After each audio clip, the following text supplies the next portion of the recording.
Said Nurmagomedov says on Twitter, "Hey, at UFC, at Ali Abdelaziz, at Sean Shelby, at Dana White. I am ready to take on a fight at UFC 285 in March. Let's do it." Showing some training footage of him hitting the mat or hitting the pads with his coach right there, and he is looking to return in March, most likely a card that's going to be headlined with John Jones, Francis Ngannou, maybe John Jones, Curtis Blades. Hopefully it's John Jones, Francis Ngannou, but we've seen Said Nurmagomedov do some really good things inside of the UFC. Started, got a very close decision, then knocked out Ricardo Ramos devastatingly with a body kick, lost the decision on Mahayoni Barcelos, then won on an absolute tear, 51-second knockout, 47-second guillotine, a unanimous decision on Douglas Silva de Andrade, then he guillotined Sayokub Kakarama. That guillotine is a very good weapon from him. He's got like 3 or 4 guillotines on his record.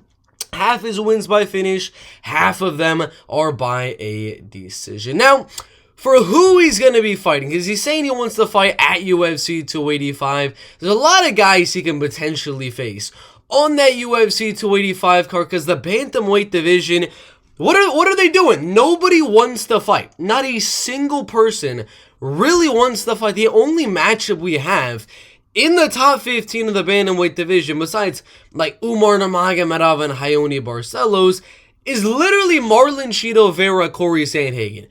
That is it. Petr Yan doesn't have a fight. Merab Dvalishvili does not have a fight. He should probably get a title fight, or he should fight Petr Yan in this one. They haven't made any fights for that. O'Malley doesn't have a fight. Yadong doesn't have a fight. Ricky Simone, on a goddamn 5-fight win streak, does not have a fight.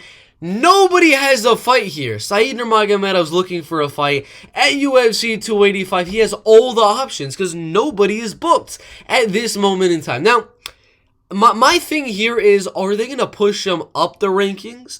Or are they going to be like, dude, Sayokub Kakarama was kind of dominating you in round number 1. We might actually have to give you one more fight before, or maybe then we'll give you a top 15 fight. But you need one more good win outside of the top 15, because getting a decision on Douglas Silva and getting kind of dominated by Sayokub Kakarama, that's a little iffy there.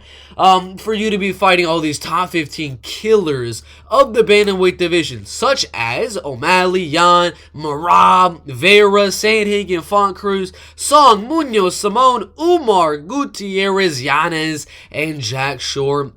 I don't know if he's ready for that kind of opposition just yet. And even if he was, Jack Shore, I don't think is going to accept it. There's really like no movement going on there. Yanez probably is going to get Rob Font next. Chris Gutierrez deserves a step up.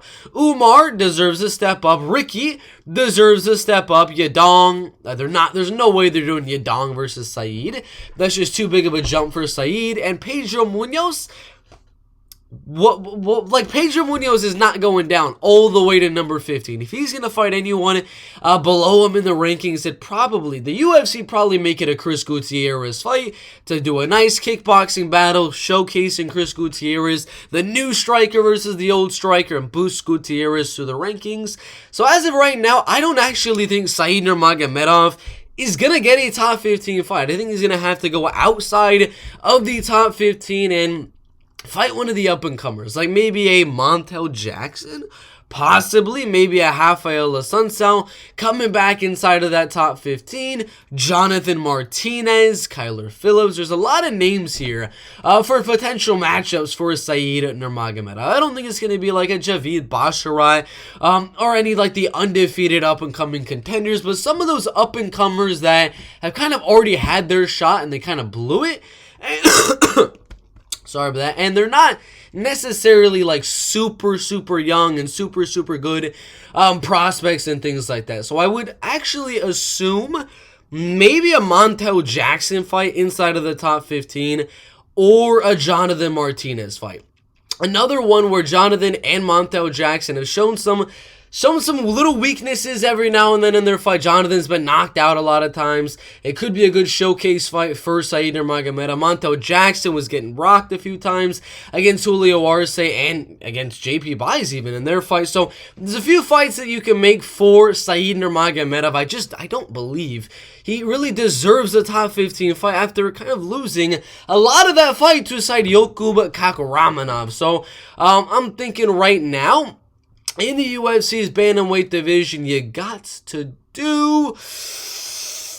Let's just go Montel Jackson. I would say Montel Jackson versus Said Nurmagomedov at UFC 285 on the prelims. If Montel wins, all right, Montel's in the top 15. If Said wins, all right, then at that point, maybe you got someone like Dominic Cruz losing one more fight to Chris Gutierrez, and then Said can fight him or something like that. But right now, I don't think Said deserves an up-and-coming test against like a Pedro Munoz or Ricky Simone and any of these guys in the top 15. But it's really tough because it's such a stacked division, and everyone right here in that like 10 to 15 range are all up-and-comers, so you don't really want to put Said against any of those guys. They're all on win streaks, so they're not going to want to go back in the rankings, so it's a tough thing to do in the bantamweight division, a match up who Said is possibly going to fight next, but I'm predicting maybe a Montel Jackson, or maybe, who's the other guy I was saying? I said Montel Jackson, or maybe a Jonathan Martinez. One of those two guys, I'm thinking he's probably going to fight next. But who do y'all think he should fight? He says he wants it at UFC 285. I'm assuming Montel and Jonathan would definitely accept a Said Nurmagomedov fight. It'd be a good one. Who do y'all think wins and why in those two matchups? And do you think those are the correct matchups to make for Said Nurmagomedov? Put your thoughts down below.